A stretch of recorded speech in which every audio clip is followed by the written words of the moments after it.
Nie, 9. epizóda Stranger Things nikdy nemala výjsť. Nedá mi nevyjadriť sa o momentálnej davovej psychóze o tajnej finálnej epizóde Stranger Things, ktorá mala údajne výjsť dnes.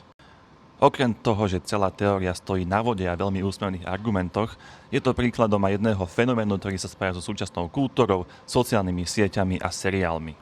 Diváci, a to nielen pri Stranger Things, ale aj iných seriáloch, ako je Hra o tróny alebo Severance, začnú veriť rôznym šialným alebo nezmyselným teóriám, ako je napríklad návrat Eddieho alebo 9. epizóda.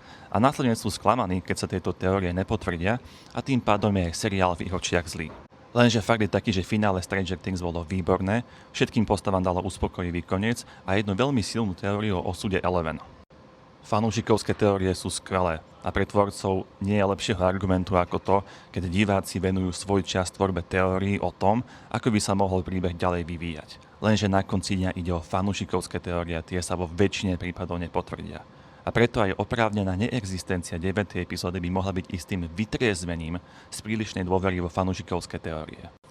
A na budúce, pri ďalšom populárnom seriáli, ich treba brať o niečo menej vážne.